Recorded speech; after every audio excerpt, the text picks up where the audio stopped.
Hello नमस्कार, welcome back to Gargi news India. मैं आस्था शर्मा। तो आइए आज की बड़ी खबरों के बारे में जानते हैं।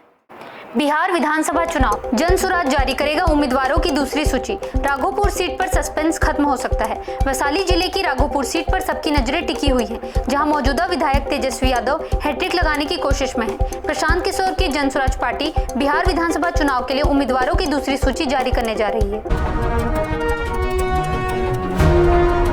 दुर्गापुर में इलाज करा रही एमबीबीएस द्वितीय वर्ष की छात्रा जो दुष्कर्म के शिकार हुई थी की हालत नाजुक बताई जा रही है। उसकी जिंदगी खतरे में है। दुष्कर्म पीड़िता के पिता ने सरकार से बेटी को भुवनेश्वर स्थानांतरित करने की अपील की। उसके पिता ने राज्य सरकार से अपील की है कि उसकी बेटी को बेहतर इलाज और सुरक्षा के लिए तुरंत भुवनेश्वर के किसी बड़े सरकारी अस्पताल में शिफ्ट किया जाए। हरियाणा आईपीएस अधिकारी की मौत, विरोध प्रदर्शनों के बीच पुलिस ने एफआईआर में किए बदलाव। 10 अक्टूबर को आईएएस अधिकारी अमनीत पी कुमार और मृत अधिकारी की पत्नी ने चंडीगढ़ एसएसपी को पत्र लिखकर एफआईआर में हुई अनियमितताओं की ओर ध्यान आकर्षित किया और उसमें संशोधन की मांग की थी। बढ़ते विरोध प्रदर्शनों के बीच पुलिस ने मामले की एफआईआर में कुछ बदलाव किए हैं। एनडीए में नीतीश कुमार की सेहत को लेकर चिंता बरकरार है, जबकि महागठबंधन को आरजेडी के पुराने शासन की छवि से जूझना पड़ रहा है। इधर प्रशांत किशोर की जनसुराज पार्टी नए खिलाड़ी के रूप में दोनों गठबंधनों की मुश्किलें बढ़ा रही है। इस बार का बिहार चुनाव पुराने गठबंधनों के बीच नया राजनीतिक मोड़ ला सकता है। बिहार विधानसभा चुनाव से पहले आरजेडी में अंदरूनी मतभेद एक बार फिर सामने आ गए हैं। लालू प्रसाद यादव के बड़े बेटे तेज प्रताप यादव ने अपने छोटे भाई और नेता प्रतिपक्ष तेजस्वी यादव को सोशल मीडिया प्लेटफॉर्म एक्स पर अनफॉलो कर दिया है। बताया जा रहा है कि तेज प्रताप अब पार्टी नेतृत्व से दूरी बना रहे हैं। कांग्रेस नेता और सहारनपुर सांसद इमरान मसूद ने कहा कि देश के लिए राष्ट्रीय और सामरिक हित सर्वोपरि है। उनका यह बयान अफगान तालिबान प्रशासन के विदेश मंत्री आमिर खान मुत्ताकी के सहारनपुर स्थित दारुल उलूम देवबंद दौरे के बाद आया है। भारत 14 से 16 अक्टूबर तक यूएन टुकड़ी योगदानकर्ता देशों के प्रमुखों की बैठक की मेजबानी करेगा। यूएनटीसीसी की एक महत्वपूर्ण मंच के रूप में कार्य करता है, जहां शांति मिशनों के संचालन में आने वाली चुनौतियों, बढ़ते खतरों, आपसी तालमेल, निर्णय प्रक्रिया में समावेशिता और प्रौद्योगिकी व प्रशिक्षण की भूमिका पर चर्चा की जाती है। इस बैठक का उद्देश्य संयुक्त राष्ट्र के शांति स्थापना अभियानों को और मजबूत बनाना है। लद्दाख को अब भी उपचार की प्रतीक्षा है। बीजेपी ने छठी अनुसूची का वादा पूरा नहीं किया, कांग्रेस ने कहा। कांग्रेस नेता जयराम रमेश ने दावा किया है कि लद्दाख आज भी छठी अनुसूची से मिलने वाले विकास और संरक्षण के अधिकारों के लिए संघर्ष कर रहा है। यह टिप्पणी उन्होंने मंगोलिया के राष्ट्रपति खुरेलु सुख उखना के भारत दौरे से पहले की है। कांग्रेस ने प्रधानमंत्री, मुख्यमंत्री और मंत्रियों को हटाने वाले विधेयकों पर गठबंधन सहयोगियों से की बात। 3 विधेयक इस बात से संबंधित है कि अगर प्रधानमंत्री, मुख्यमंत्री या मंत्री गंभीर आपराधिक आरोपों में से 30 दिन के लिए गिरफ्तार होते हैं तो उन्हें पद से हटाने की प्रक्रिया क्या होगी। कांग्रेस ने इन विधेयकों पर अपने गठबंधन सहयोगियों से समर्थन और राय लेने के लिए संपर्क किया है। हमास ने 1900 से अधिक फिलिस्तीनी कैदियों की रिहाई की सूची प्रकाशित की। हमास ने इजराइल हमास युद्ध में संघर्ष विराम के हिस्से के रूप में रिहा किए जाने वाले 1900 से अधिक फिलिस्तीनी कैदियों की सूची प्रकाशित की। इस रिहाई से पहले आतंकवादी संगठन ने समझौते के तहत रिहा किए जाने वाले 20 जीवित बंदियों की सूची भी पेश की थी। सरकार द्वारा नियुक्त विशेषज्ञ पैनल ने बेंगलुरु टनल रोड डीपीआर को जल्दबाजी में तैयार बताया। लाल बाग शाफ्ट और मेट्रो ओवरलैप को गंभीर दोष बताया। पैनल ने यह भी कहा कि डीपीआर में हॉराइजन ईयर 2041 को माना गया है, जो परियोजना के अनुमानित पूरा होने के सिर्फ 10 साल बाद है, जबकि ऐसे बुनियादी ढांचा परियोजनाओं के लिए मानक अवधि 25 साल होती है। विशेषज्ञों ने लाल बाग शाफ्ट और मेट्रो मार्ग के ओवरलैप को भी प्रमुख खामियों के रूप में चिन्हित किया है।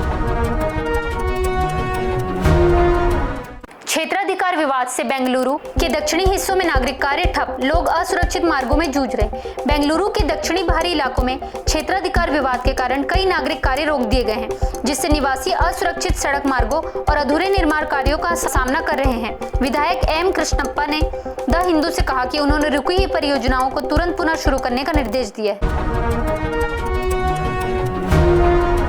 शेयर बाजार बाजार में शुरुआती कारोबार में गिरावट, कमजोर वैश्विक संकेतों का असर। शेयर बाजार में शुरुआती कारोबार के दौरान गिरावट देखी गई, जो कमजोर वैश्विक प्रदर्शन का प्रतिबिंब है।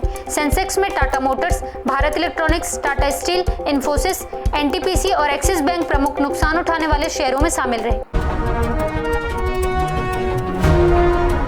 रुपया शुरुआती कारोबार में 5 पैसे गिरकर 88.77 प्रति अमेरिकी डॉलर पर बंद हुआ।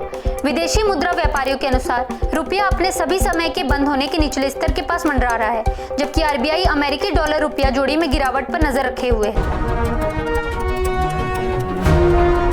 गूगल ने कहा, ऑस्ट्रेलियाई कानून किशोरों के सोशल मीडिया उपयोग पर लागू करना बेहद कठिन है। दुनिया भर की सरकारें और टेक कंपनियां ऑस्ट्रेलिया पर नजर बनाए हुए हैं, जो दिसंबर में पहली ऐसी देश बनेगा जहां 16 साल से कम उम्र के लोगों के लिए सोशल मीडिया का उपयोग प्रतिबंधित किया जाएगा। गूगल ने इस कानून को लागू करना अत्यंत चुनौतीपूर्ण बताया है। करूर दंगा मामले की सुनवाई, सुप्रीम कोर्ट ने जांच सीबीआई को सौंपी। पूर्व न्यायाधीश की अध्यक्षता में पैनल बनाया। सुप्रीम कोर्ट ने करूर दंगा मामले की जांच सीबीआई को स्थानांतरित कर दी है और इसे मॉनिटर करने के लिए पूर्व सुप्रीम कोर्ट न्यायाधीश अजय रस्तोगी की अध्यक्षता में 3 सदस्यीय समिति का गठन किया है। यह समिति जांच की निगरानी और पारदर्शिता सुनिश्चित करेगी। अमेरिकी प्रमुख ऑनलाइन रिटेलर ने लाखों प्रतिबंधित चीनी इलेक्ट्रॉनिक्स की लिस्टिंग हटाई। एफसीसी के चेयर ब्रेंडन कार ने एक साक्षात्कार में कहा कि हटाई गई वस्तुएं या तो अमेरिकी प्रतिबंधित उपकरणों की सूची में थी या एजेंसी द्वारा अधिकृत नहीं की गई थी। इसके तहत कई प्रमुख अमेरिकी ई-कॉमर्स प्लेटफॉर्म ने इन चीनी इलेक्ट्रॉनिक उत्पादों की बिक्री बंद कर दी है। ऑस्ट्रेलियाई एयरलाइन कातांस का कहना है, लाखों ग्राहकों का डेटा ऑनलाइन लीक हो गया। कातांस एयरलाइन ने बताया उसके लाखों ग्राहकों का डेटा साइबर हमले के दौरान ऑनलाइन लीक हो गया है। रिपोर्ट्स के अनुसार डिज्नी, गूगल, टोयोटा, मैकडॉनल्ड्स और एयर फ्रांस व KLM जैसी एयरलाइंस भी सॉफ्टवेयर कंपनी सेल्सफोर्स को निशाना बनाने वाले इस साइबर हमले में प्रभावित हुई है। एंड्रयू तुल्लोक मीरा मुराती की थिंकिंग मशीन लैब के सह संस्थापक मेटा में शामिल होने के लिए कंपनी से हुए रवाना। वॉल स्ट्रीट जर्नल ने रिपोर्ट की कि एंड्रयू तुल्लोक ने AI company thinking machine lab छोड़ दी है और अब मेटा प्लेटफॉर्म्स में शामिल हो गए हैं। थिंकिंग मशीन लैब ने एक प्रवक्ता ने WSJ को बताया कि एंड्रयू ने व्यक्तिगत कारणों से एक अलग मार्ग अपनाने का निर्णय लिया है। प्रधानमंत्री नरेंद्र मोदी ने एंथ्रोपिक के CEO डारियो अमोडेई से मुलाकात की। एंथ्रोपिक एक कंपनी है जो सुरक्षित AI सिस्टम विकसित करती है। डारियो अमोडेई ने बताया कि उन्होंने भारत में कंपनी के विस्तार पर चर्चा की। कंपनी अगले साल बेंगलुरु में अपना कार्यालय खोलने की योजना बना रही है। स्पेस टेक कंपनी गैलेक्स आई अगले साल लॉन्च करेगी दुनिया का पहला multi sensor EO satellite. 160 kilogram वजन वाले मिशन दृष्टि भारत का सबसे बड़ा निजी क्षेत्र में निर्मित सैटेलाइट है और यह देश में विकसित सबसे उच्च रेजोल्यूशन वाला सैटेलाइट भी है। कंपनी इसे 2026 में लॉन्च करने की योजना बना रही है। विजयनगरम के पिडिमंबा मंदिर का विकास 1.80 करोड़ से किया जाएगा। सरकार मंदिर के आसपास की संपत्तियों का अधिग्रहण करेगी ताकि मंदिर परिसर में कतार लगने की व्यवस्था बनाई जा सके और श्रद्धालुओं के लिए परेशानी फ्री दर्शन सुनिश्चित किए जा सके। वाईजैग बनेगा राज्य की वित्तीय राजधानी, IT मंत्री लोकेश का दावा। IT मंत्री लोकेश ने कहा कि हैदराबाद को विकसित होने में 30 साल लगे, लेकिन विशाखापट्टनम को 10 साल से अधिक समय नहीं लगेगा। उन्होंने यह भी जोर दिया कि यह शहर 2047 तक $1 ट्रिलियन अर्थव्यवस्था बन जाएगा। इजराइल और मिस्र अमेरिकी राष्ट्रपति डोनाल्ड ट्रंप को देंगे सर्वोच्च नागरिक सम्मान। इजरायली राष्ट्रपति हर्जोग ने कहा है कि यह सम्मान आने वाले महीनों में प्रदान किया जाएगा। जब अमेरिकी राष्ट्रपति इजराइल का दौरा करेंगे तब वह ट्रंप को अपने निर्णय की जानकारी देंगे। पूर्व फ्रांसीसी राष्ट्रपति निकोलस सरकोजी को जेल की सजा की शुरुआत की तारीख पता चलेगी। निकोलस सरकोजी, जो 2007 से 2012 तक फ्रांस के राष्ट्रपति रहे, को सितंबर के अंत में दोषी ठहराया गया था। उन्हें 2007 के राष्ट्रपति चुनाव के लिए लैटिन लिबियाई तानाशाह मुअम्मर कद्दाफी से फंडिंग प्राप्त करने की योजना में शामिल होने के आरोप में सजा दी गई थी। महिला क्रिकेट वर्ल्ड कप, 2 हारों के बाद भारतीय महिला टीम में बदलाव की संभावना। ICC महिला क्रिकेट वर्ल्ड कप में भारत को हाल ही में 4 दिनों के भीतर साउथ अफ्रीका और ऑस्ट्रेलिया के खिलाफ लगातार 3 विकेट की हार का सामना करना पड़ा है। इन 2 हारों ने भारतीय महिला टीम के कैंप में चिंतन को मजबूर कर दिया है। टीम के कोच अमोल मुकुंदन ने संकेत दिया कि अब प्रबंधन 6वें गेंदबाज को शामिल करने और बल्लेबाजी क्रम में अधिक लचीलापन लाने पर विचार कर रहा है। कोको गॉफ ने जेसिका पेगुला को हराकर वुहान ओपन जीता। ऑल अमेरिकन फाइनल में 21 वर्षीय कोको गॉफ ने इस साल अपना दूसरा खिताब जीता है। इससे पहले उन्होंने क्ले कोर्ट पर फ्रेंच ओपन जीता था। अब उनके करियर में कुल 11 खिताब हो गए हैं। टाटा कैपिटल के शेयरों का फ्लैट मार्केट में डेब्यू, 1% से अधिक की बढ़त। टाटा कैपिटल का स्टॉक 330 की शुरुआत के साथ बाजार में उतरा, जो इशू प्राइस से 1.22% ऊपर है।